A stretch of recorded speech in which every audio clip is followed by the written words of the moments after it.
Y bueno amigos, el día de hoy voy a continuar con las recomendaciones. Y bueno, un amigo del canal, LS Bonastre, me está recomendando un video sobre Carlos III de España. El canal se llama Raíces de Europa.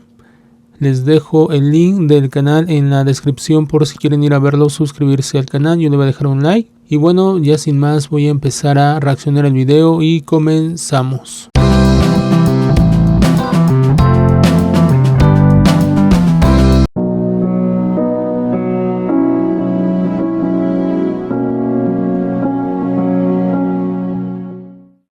Buenas tardes. Antes de todo, darle las gracias al equipo de Raíces de Europa y especialmente a José Alipio por darme la oportunidad de venir aquí y compartir con ustedes la vida de un monarca que ayer dije que era clave para comprender la historia actual.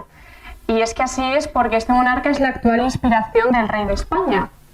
Y también porque las ideas de los ilustrados que él vivirá son las mismas que vivimos en la actualidad.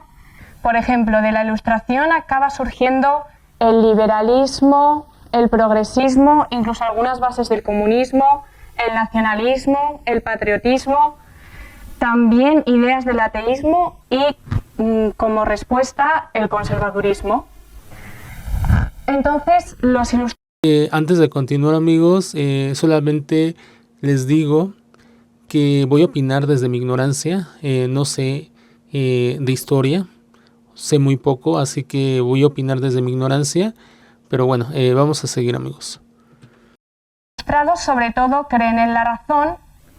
¿Por qué? Porque bueno, en el siglo XVII hubo estas guerras de religión que la verdad fueron catastróficas para Europa entre protestantes y católicos, y los ilustrados ven en la razón un elemento unificador de toda la humanidad.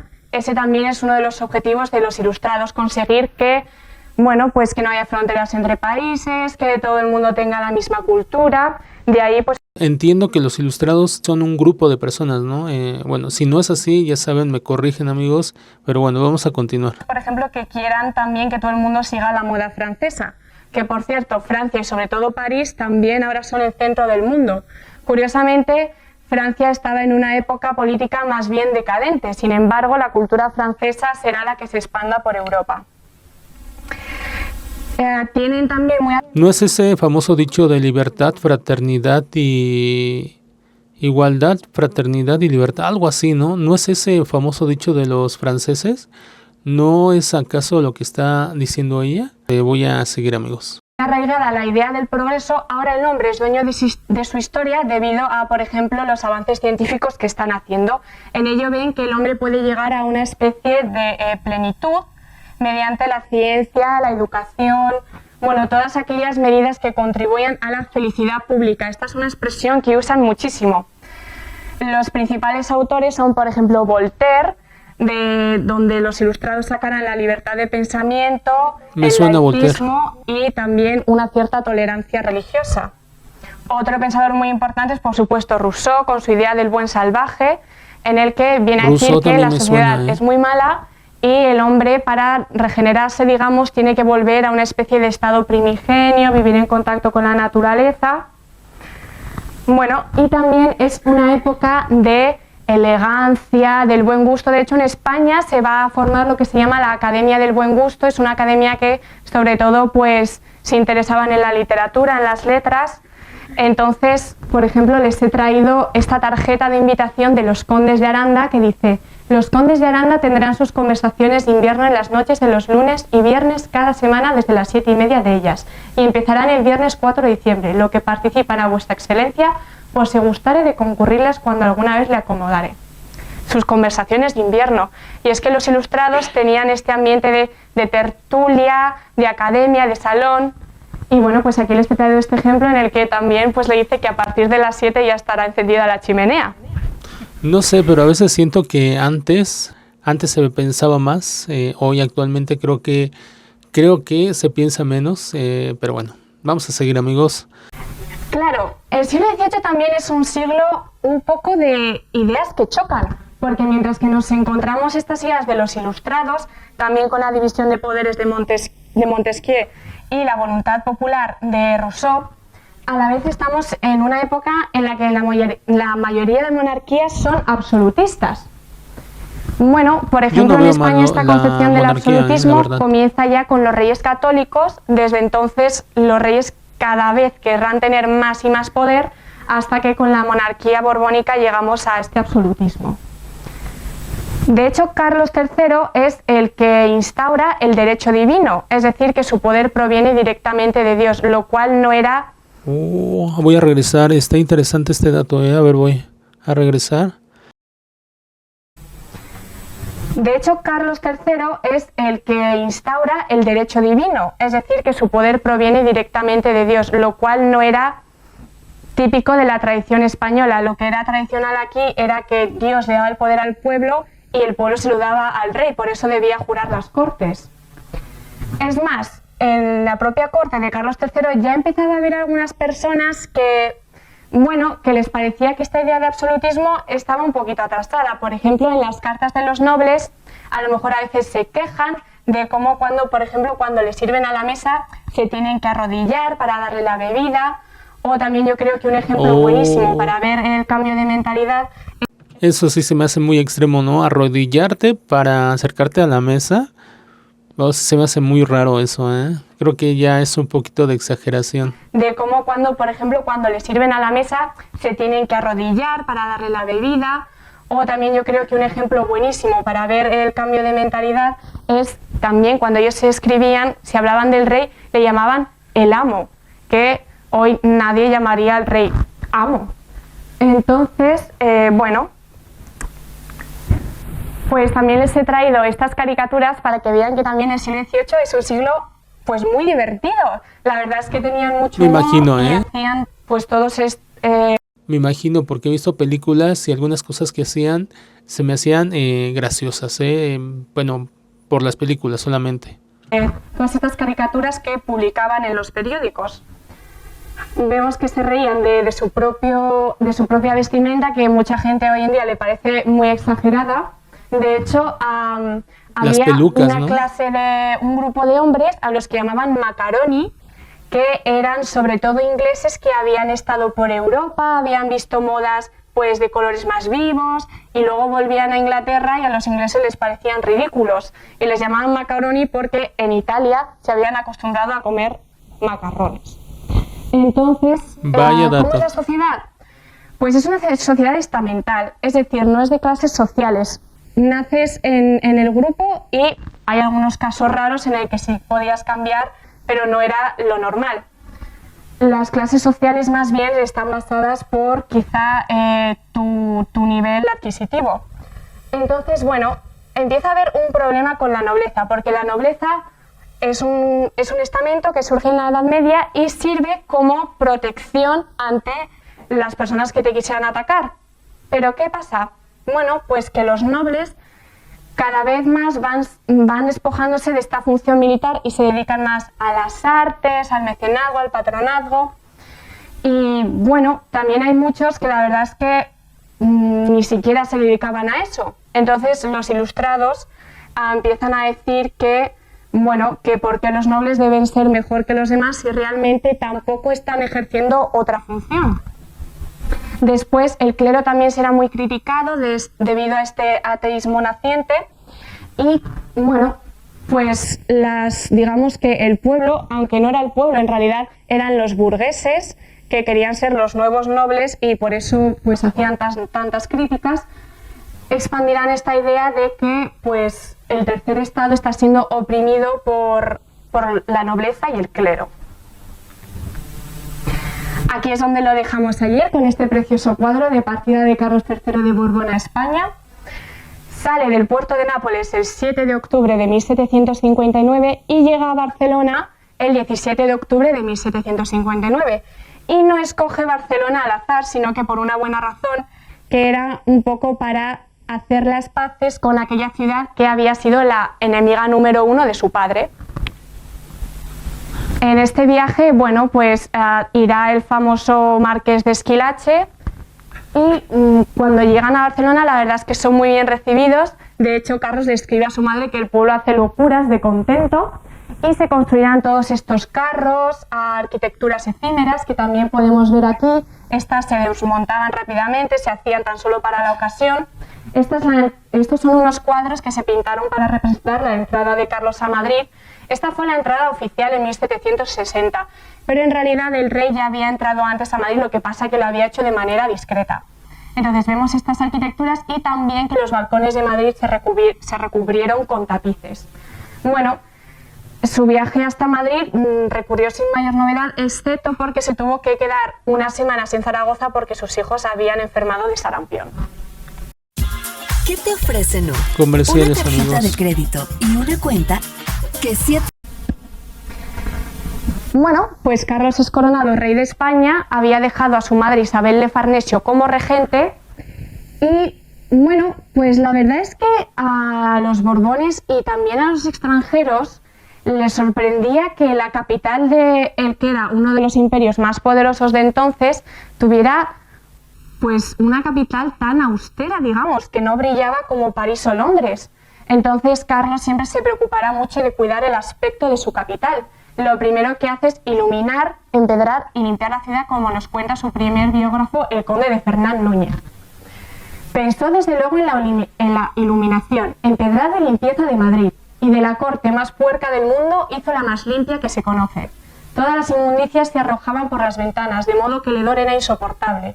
La plata y el oro se tomaban. Las rejas de las calles estaban cubiertas de un sarro infecto. El color y las dentaduras de los hijos de Madrid eran conocidos por los peores en toda España. Esta porquería del suelo y el continuo peligro de lo que, sin más que decir, agua va, cuando ya caía, arrojaban continuamente por las ventanas, hacía que no podía irse a pie estando vestido y obligaba el uso de la capa y sombrero gacho o chambergo, pues aún en los coches solía entrar la basura cuando enfilaba la portezuela, que caía con violencia por algunos de los conductos o canalones de madera. Esto es un extracto de la vida de Carlos III, escrita por el conde Fernán Núñez, que, como ya he dicho, fue su primer biógrafo, porque, bueno, pues como dije ayer, fue una persona que le quería mucho, le trató mucho y escribió esta obra dedicada a sus hijos para que vieran el modelo de monarca al que debían aspirar. Esta obra está disponible online, así que si alguien quiere la puede consultar. El reinado de Carlos en realidad empieza con una tragedia, que es la muerte de su queridísima esposa María Amalia de Sajonia. Cuando ella muere, de hecho, el rey Carlos dice que es el primer disgusto serio que le da en su vida. Y es cierto, porque cuando uno lee las cartas de Carlos que le escribía, por ejemplo, a uno de sus antiguos ministros en Nápoles, Tanucci, de verdad que se ve ese dolor que él tiene. De hecho, él dice que no puede escribir ni mencionar a su esposa porque empieza a llorar. Y es que el rey nunca se volverá a casar, aunque sí que sus familiares intentaron que se volviese a casar. Este señor es Ricardo Wall, el que entonces era ministro de Estado cuando Carlos llega a ser rey de España.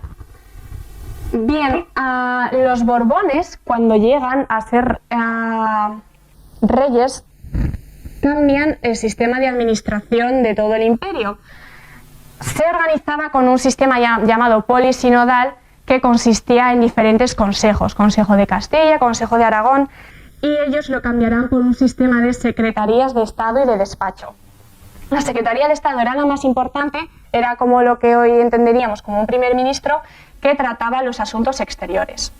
Había 4 más, bueno, la verdad es que el número irá variando a lo largo del siglo XVIII, pero fundamentalmente había 4 más. Gracia y Justicia, Marina e Indias, Hacienda y Guerra. Bueno, estos secretarios, para empezar, en cuanto llegó Carlos, empezaron a trabajar mucho más. De hecho, nos cuenta María Amalia de Sajonia, su esposa, que ningún ministro había trabajado tanto como lo estaba haciendo con Carlos. Y es que en realidad ellos, tampoco tenían lugares fijos donde reunirse, horarios. Así que en 1887, un año de la muerte de Carlos, se estableció por el conde de Floridablanca la Junta Suprema de Estado, que viene a ser un poco el antecesor del Consejo de Ministros. Sin embargo, la Junta no fue popular en su época y en 1792 se eliminará. Se reunían los lunes y se hacía falta algún otro día también. Se suponía que la presidía el rey, pero Carlos III ya estaba muy mayor, así que no solía ir, y la presidía el secretario de Estado, que era el conde de Floridablanca. Bien, Carlos, durante su reinado de España, participó fundamentalmente en dos guerras importantes. La primera fue la Guerra de los 7 años. Ayer también les conté Me que suena, la en el Guerra de siglo los 7 años. XVIII existe esta extraña dinámica en la guerra de grandes guerras, por ejemplo, la Guerra de Sucesión Española, Polaca, Austríaca, y ahora con la Guerra de los 7 años sucederá lo mismo, que es que, pues, con estas guerras en las que participan grandes potencias, el resto de Europa aprovecha para reclamar algún territorio o algún derecho que cree que le corresponde. Entonces, la guerra en realidad se basa en la conquista de diferentes potencias de un territorio centroeuropeo llamado Silesia. Pero lo que a nosotros nos interesa es que Inglaterra, que también estaba participando en la guerra, empieza a atacar las potencias de ultramar francesas.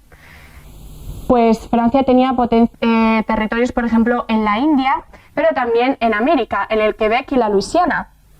Y además, no solo eso, sino que Inglaterra comienza a atacar a España en la zona de Honduras. Y Carlos debe entrar en la guerra, por lo que junto a Francia firman el tercer pacto de familia en 1761.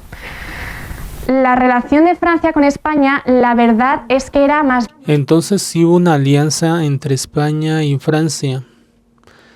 No me acuerdo si ya lo he visto en otros videos. Lo que junto a Francia firman el tercer pacto de familia en 1761.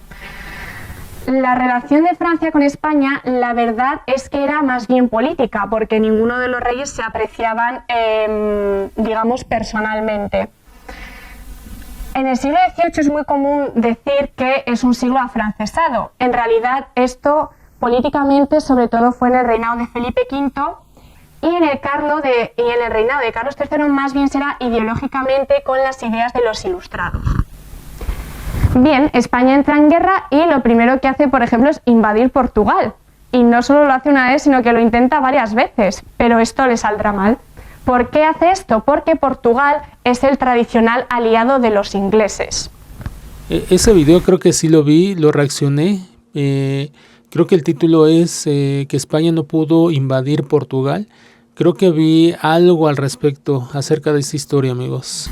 La verdad que esta guerra no fue muy buena para España. Los ingleses llegaron a conquistar La Habana, lo cual fue desastroso porque La Habana era el principal puerto económico de España, y también conquistarán Manila. Pero cuando se hizo la paz, a los ingleses nos devolvieron La Habana y Manila y tuvimos que dar a cambio el territorio de la Florida, que es el actual estado de Florida de Estados Unidos. Sin embargo, los franceses, como pago o recompensa por haber participado en la guerra, nos dieron este enorme territorio que era la Luisiana francesa. Comerciales, amigos. Por supuesto, la otra guerra importante en la que participa es la Guerra de Independencia de los Estados Unidos. Las 13 colonias se rebelan contra Inglaterra e inmediatamente los franceses también entrarán en esta guerra, no porque creyeran en la libertad de los americanos, sino para debilitar a Inglaterra. España, tras unos años de neutralidad, también decidirá participar, y sobre todo destaca la figura de Galvez, que está ahí arriba, que fue uno de los militares que más ayudaron a que los americanos ganaran la guerra. De hecho, Galvez hoy en día en América sigue siendo una figura bastante apreciada. Les he traído un cuadro de Ferrer Dalmau, un pintor actual que la verdad se está volviendo bastante conocido por su pintura de historia. Bueno, los ingleses pierden las colonias y como recompensa nos devuelven la Florida. Entonces, este es el tamaño del Imperio Español en época de Carlos III. Es su mayor expansión. Esas zonas de allí, esas zonas de allí, del norte de América, en realidad no estaban conquistadas como tal, pero sí que habían sido exploradas por los españoles. De estas exploraciones, por ejemplo, nacen estos grabados de pues, lo que se iban encontrando. Y es que también se habla mucho de las épocas de exploraciones de Carlos V, de Felipe II, pero también en el siglo XVIII hubo unas cuantas. Entonces, bueno, pues de allí tenemos esto, y también se conquistó la isla de Pascua, e incluso se hizo un proyecto de quizá colonización de las islas del Pacífico que pertenecían a España. Sin embargo, este proyecto se abandonará en 1775. Y esto es algo increíble. Bueno, este es el supuesto memorial del conde de Aranda. Los españoles ven que las colonias americanas se han independizado, pero ¿qué ocurre si estas ideas también llegan a la América española y nuestros territorios también deciden independizarse? Pues el conde de Aranda, esto no se sabe si en realidad lo escribió o no, le dice al rey que sería una buena idea dividir los territorios americanos en reinos y por qué no dárselos a los hijos del rey, para que, aunque sí que fueran reinos independientes, pues siguieran bajo esa esfera española, que realmente pues, todo en familia, se ¿no? está adelantando a su tiempo, porque efectivamente todos los territorios americanos españoles se independizan. Bien, bueno, Carlos en América ejerció bastantes cambios, hubo alguna rebelión contra él, pero sobre todo hizo cambios administrativos.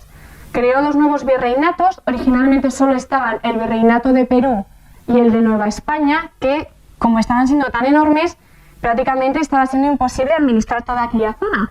Así Sí, que pues imagínense, creará el virreinato del Río de la Plata es que era un terreno muy grande, amigos, muy, muy grande. y el de Nueva Granada, además de la Capitanía General de Venezuela.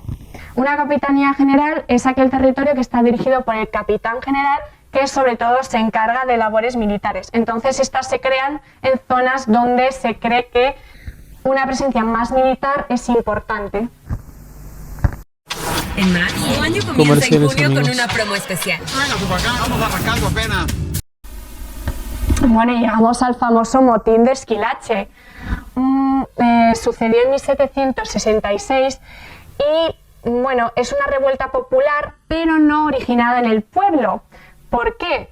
Porque, bueno, mientras este tenía lugar, se repartieron pasquines por la ciudad que ya, por ejemplo, el conde de Campomanes, que es el que se encarga de la investigación para ver qué ha sucedido, se da cuenta de que estos están escritos en un idioma muy culto, con ciertas cosas que solo podrían saber gente de un nivel cultural más elevado. Entonces, es un motín fundamentalmente contra la figura del ministro Esquilache. Este era un italiano que la verdad ya llevaba siendo varios años, se le tenía una mala consideración. ¿Por qué? Para empezar, porque a los españoles simplemente no les gustaba que hubiera ministros extranjeros en cargos importantes del gobierno. Lo veían como una especie de deshonor. Estaba ejerciendo una política que no estaba gustando mucho. Por ejemplo, hizo normas con las que se elevó muchísimo el precio del pan. Y ya el detonante del motín fue la imposición del traje francés en vez de el sombrero de ala larga y la capa, que bueno, era tradicional en los españoles y solían usarla para los criminales. Después de cometer algún crimen es donde escondían las armas. También por esa misma razón se cree que tampoco les gustó en un primer principio la iluminación de Madrid, porque Madrid estaba completamente a oscuras y los criminales eran libres de pues, poder atacar a la gente. Hacer sus fechorías, ¿no? Bien, Esquilache es expulsado de España, lo que le sentó muy mal, porque él creía que pues, había ayudado mucho al país, y dice, y de esta manera me lo pagan. El rey Carlos III, digamos que huyó a Aranjuez porque estas revueltas, que no solo fueron en Madrid, sino que se expandieron por toda España, la verdad es que le acabaron asustando. De hecho, al pasar los años, sabemos que un día el rey estaba durmiendo y que había ruido en la calle, se despertó y preguntó, ¿qué pasa? ¿Qué pasa? Estaba muy alborotado a ver si algo malo parecido a esto volvía a ocurrir. Y es que muchos historiadores coinciden en que esto, si no se llega a suprimir, podría haber llegado incluso a una revolución. Bueno, se le encargó al conde de Aranda que llevar el mando de las tropas para suprimir el motín. Bueno, también a Carlos III no le gustará nada este motín porque se cree que a raíz de él morirá su madre de la impresión tan grande que le debió dar. Y al año siguiente es la expulsión de la Compañía de Jesús. Bueno, ¿quién realizó realmente el motín? Pues la verdad es que no lo sabemos. Sí que sabemos, sin embargo, que se le echó la culpa a la Compañía de Jesús. ¿Fueron realmente ellos los causantes? Pues yo creo que nunca lo sabremos. ¿Por qué se les expulsó? Porque, bueno, se vio en ellos la ocasión perfecta para ello, debido a que pues, los jesuitas no estaban en contra del absolutismo. En el reinado de su hermanastro Fernando VI, el anterior a Carlos III, ya había habido revueltas contra el poder real. De hecho, ellos obedecían directamente al Papa y no al rey. Entonces, pues con ello aprovecharon para expulsarlos de España. Pero yo creo que también es importante destacar que en general había un clima antijesuítico. Las demás órdenes de España no les gustaban nada a los jesuitas porque digamos que eran un poco presumidos, tenían el monopolio de la educación y bueno, por ejemplo, sí, en España se les expulsará de España en 1767, pero en 1759 ya se les había expulsado de Portugal y en 1764 se les había expulsado de Francia. La Compañía de Jesús, bien, ¿no? La verdad es que esta es una cosa extraña que hizo el rey Carlos III considerando Porque los que jesuitas tienen reputación también de ser muy estudiosos, muy estudiosos. muy católico. Voy a regresar un poquito. Bien, la verdad es que esta es una cosa extraña que hizo el rey Carlos III considerando que era muy católico. Y es que no solo expulsó a la Compañía de Jesús, sino que se esmeró en que la suprimieran, lo cual tendrá lugar en 1773. Eso es raro, gracias ¿no? al trabajo de conde de Florida Blanca, que por ello le nombró conde, porque antes no era conde. Bien, en la corte había más bien dos partidos grandes. Uno que representa la nobleza de toga y otro la nobleza de espada. ¿Qué es la nobleza de toga? Bueno, pues son, por ejemplo, los golillas. La golilla es el collar que lleva, bueno, el tipo de cuello que lleva el conde de Campomanes, que eran estas personas que habían ido amigos. a la universidad, que eran funcionarios, administradores del Estado, abogados, que o no eran nobles o habían sido ennoblecidos muy recientemente y estaban tomando los puestos más altos del Estado. Entonces existía este partido contra la nobleza de espada, que a la cabeza estaba el conde de Aranda, que era una nobleza tradicional, con raíces antiguas, más militar, y que se estaba viendo desplazada de los puestos que consideraban que a ellos les correspondía. El conde de Aranda y el rey Carlos III no se llevaban bien. De hecho, en cierta conversación que tuvieron, el rey le dijo al conde que era muy terco y el conde le contestó que conocía incluso a una persona más terca, su majestad el rey Carlos III. Así que no ha de sorprendernos que el rey le mandó como embajador a París durante muchos años. Uy, lo mandó al exilio, ¿no? Los ilustrados y la educación. Bueno, también, claro, como les he contado, para llegar a esa plenitud y conseguir ese desarrollo ha de ser a base de educar a las personas. Entonces, por ejemplo, Carlos III se centrará mucho en que la mayoría de las personas, bueno, la mayor cantidad de personas posibles, que aún así seguían siendo poquitas, pudiera acceder a una enseñanza básica. Y después fue muy importante la reforma que hizo Carlos III de la universidad. Claro, Carlos III había expulsado a los jesuitas que, como ya he dicho, tenían el monopolio de la educación. Que la verdad es que, aunque pudieran ser presumidos de que eran los mejores, la verdad es que sí que eran muy buenos profesores. Entonces es cierto que el nivel de educación en España pues bajó a raíz de la expulsión de los jesuitas, que le concedieron, pues bueno, Carlos les concedió a otras órdenes a conseguir las instituciones que ellos antes tenían y también hubo una mayor implicación de profesores laicos. Es a raíz de todas estas reformas que se dan en el siglo XVIII el sistema actual de universidad. En 1806 se funda la Universidad Imperial, fundada por Napoleón, que seguimos las mismas bases que hoy en día.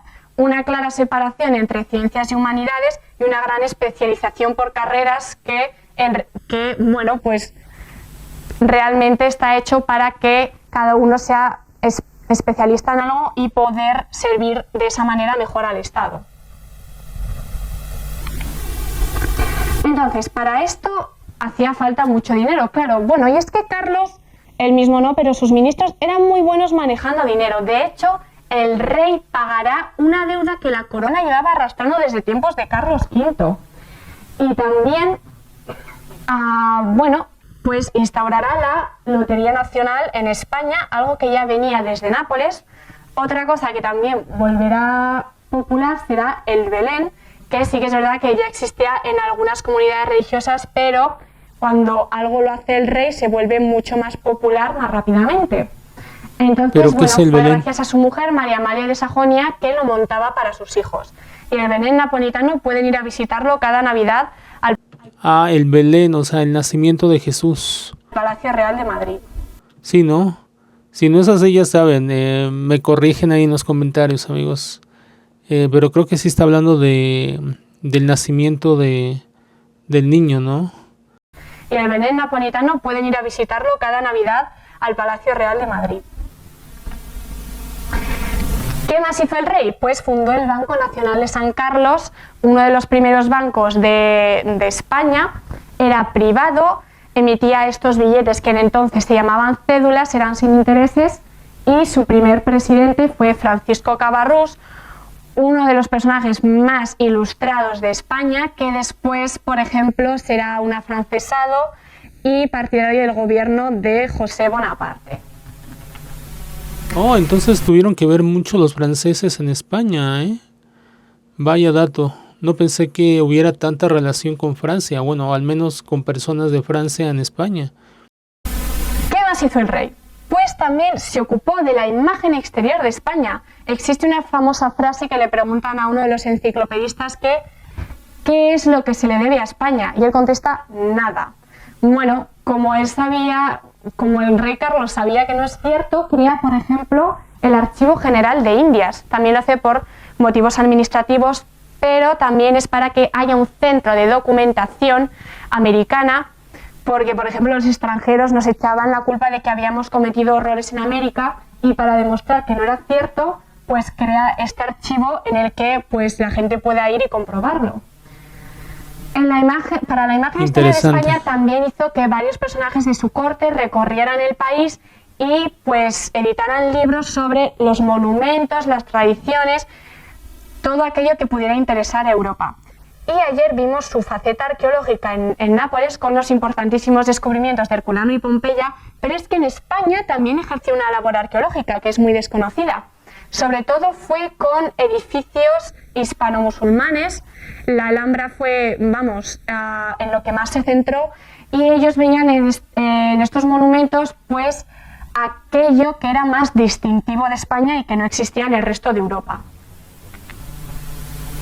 También se fundaron las sociedades económicas del país, muchísimas. La primera, por supuesto, la Sociedad Vascongada, que fue, si no la más importante, una de las más importantes.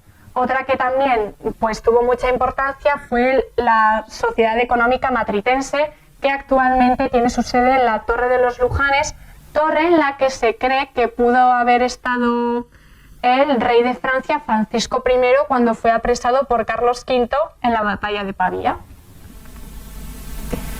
Bueno, también los ilustrados no solo se centraban en filosofía, sino que también pues, en todas estas medidas, como ya les he dicho, de higiene, pero sobre todo tenían una especial atención por la agricultura. Entonces, ellos crearon estas nuevas poblaciones para poder poner en práctica sus ideas, su sistema de administración, que, bueno, no solo eso, sino que además, por ejemplo, con las de Sierra Morena, lograron que la zona fuera más segura porque estaba llena de bandidos. De hecho, en el siglo XIX el folclore español se volverá muy popular y pues muchos extranjeros querrán venir a España para pasar por Sierra Morena, que les ataque un bandolero y que salga una gitana y bueno, toda esta clase de cosas. Oh, esto la estuvo verdad curioso. es que este proyecto, como vemos que varios de los proyectos del rey no les saldrán bien. Bueno, para ellos se trajo sobre todo población alemana, que de hecho en Andalucía siguen quedando varios de estos apellidos alemanes. Ayer les comenté también que el rey Carlos, que era un hombre de grandes ideas, tenía el proyecto de crear un canal que uniera el mar Mediterráneo y el mar Adriático. Y en España también tuvo la idea del canal de Guadarrama, que quería unir Madrid con Sevilla, para que pues toda la riqueza que estuviera llegando desde América pudiera llegar hasta la capital. Este proyecto tampoco saldrá bien, fundamentalmente por fallos de los ingenieros y bueno, lo que nos queda sobre todo es esta presa del Gasco. Déjame decir también que en el reinado anterior de Fernando VI también se crea un proyecto del llamado Canal de Castilla, que quiere unir también el centro de España, pero esta vez con el Atlántico Norte. Este canal sí que se empezará a construir, de hecho en época de Carlos III se seguirá construyendo, pero al final se abandonará porque estaban tardando tanto que ya llega el ferrocarril, que ven mucho más rentable. Bueno, la familia del rey es importantísima para él. Él se considera la cabeza de los Borbones españoles, de hecho porque lo era, y por ejemplo a su hermano Felipe, que entonces era duque de Parma, le escribe que no se preocupe, que cualquier problema que tenga, que se lo deje a él. Este es su hermano pequeño, don Luis de Borbón, y pues este era un hombre que cuando era pequeño fue arzobispo, pero renunció a su carrera eclesiástica porque vio que no era su vocación. No se casará y ya cuando Carlos sea rey tendrá muchas ganas de casarse y querrá formar su propia familia, así que bueno, le pedirá a su hermano Carlos que si se puede casar y su hermano le dirá que no.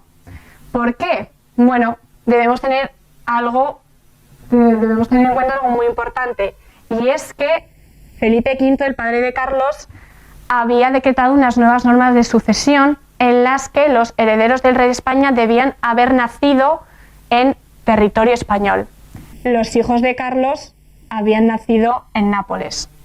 Así que no quería que los posibles hijos de su hermano presentaran problemas para la sucesión de sus propios hijos.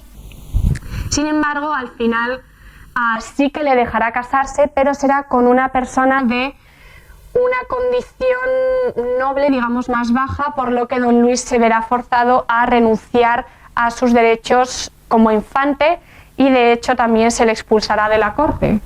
O sea, lo que es la política, o sea, estamos viendo la política en acción ya desde ese tiempo, amigos. Ahí tenemos el famoso cuadro de la familia del infante don Luis de Goya. Porque también el infante don Luis fue el primer promotor de Goya en la corte. Este es su hijo, el príncipe de Asturias, futuro Carlos IV, y bueno, la verdad es que mucha gente dice que a lo mejor no tenían la mejor relación, consideraba que tal vez su hijo no era el más inteligente. Bueno, lo último no lo sé, pero lo primero la verdad es que yo creo que aún así se llevaban bien y de hecho se querían mucho. Hay una carta que, por cierto, también está online, que le escribe Carlos III a su hijo, en la que de verdad se nota el cariño que le tenía.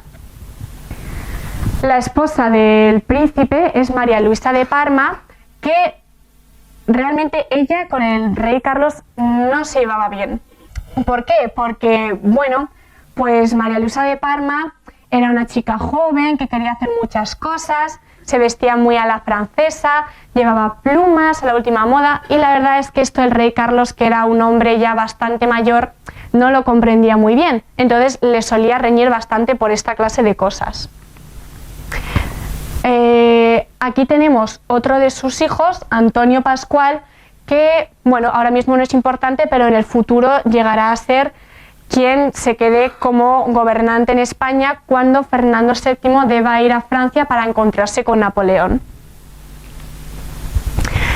El hijo favorito de Carlos III es Gabriel de Borbón, que todas las fuentes nos dicen que era un chico maravilloso, muy culto, muy dinámico, hacía muchas cosas. De hecho, poseemos las listas de lo que compraba cada año, pues compraba muchos cuadros, instrumentos, tenía una impresionante colección de monedas extranjeras, linternas mágicas.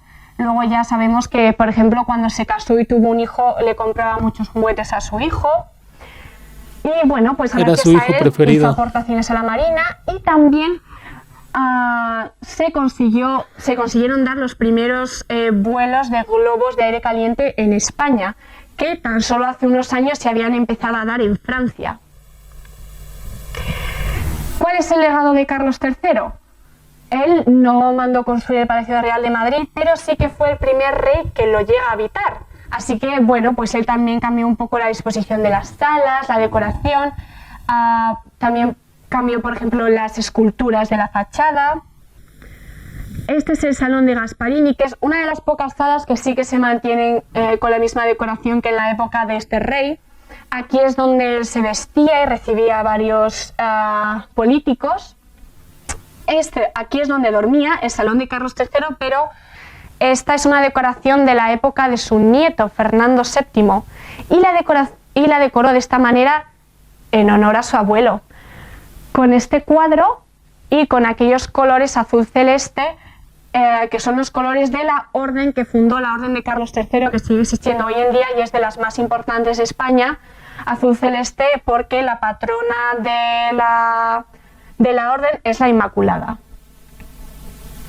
Bien, la corte de Carlos era una corte itinerante, se movía en cada estación por un palacio diferente y de hecho serán estos palacios los que conformen un poco las fronteras de la actual Comunidad de Madrid. Este es el Palacio del Pardo, en el que debía ser su palacio favorito porque era el más tranquilo, el más natural, y lo que quería Carlos era vivir en el campo donde pudiera salir a cazar. De hecho, no le gustaba mucho ir a Madrid. Entonces, en el Palacio del Pardo la corte iba en invierno. En primavera iban al Palacio No manchen, Real de amigos, todos los palacios se me hacen increíbles, ¿eh?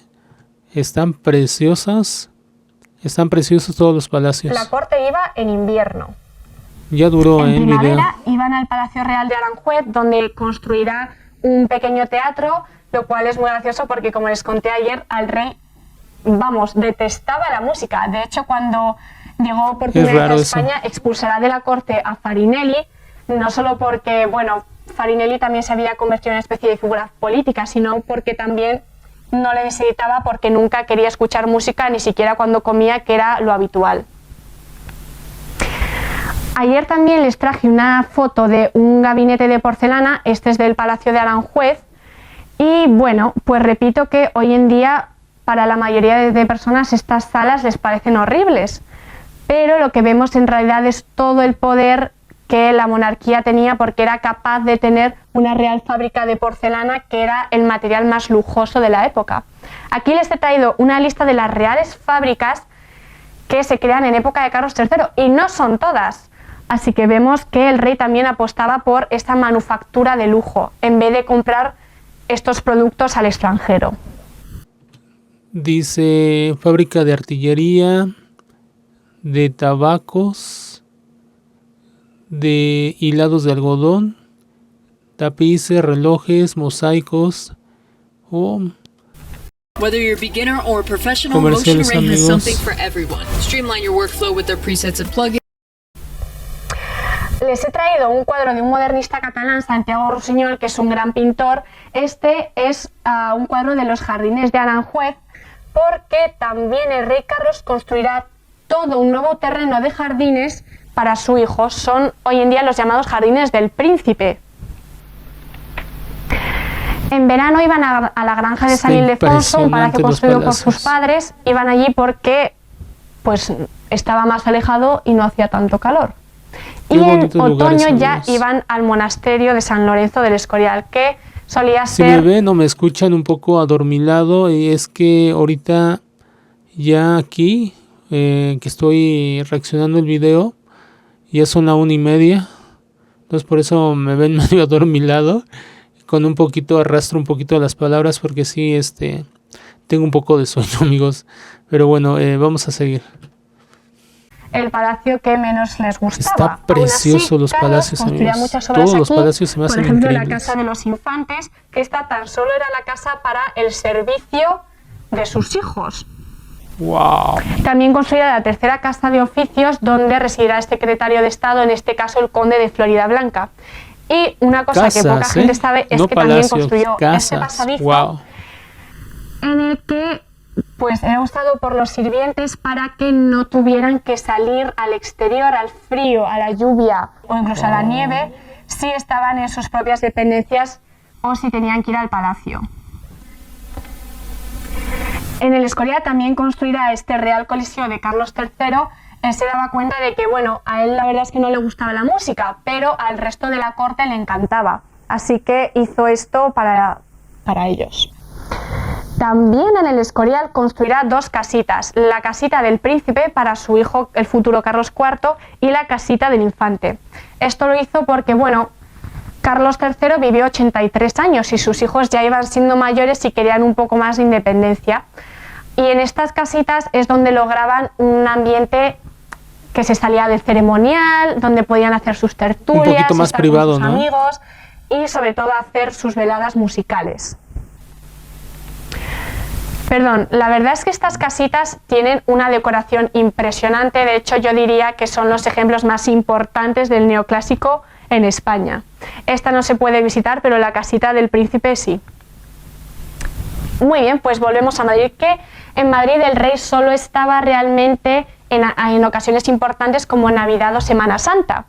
Construyó la importantísima Puerta de Alcalá, esta puerta monumental que yo creo que cada vez que pasemos por delante deberíamos acordarnos del rey Carlos III.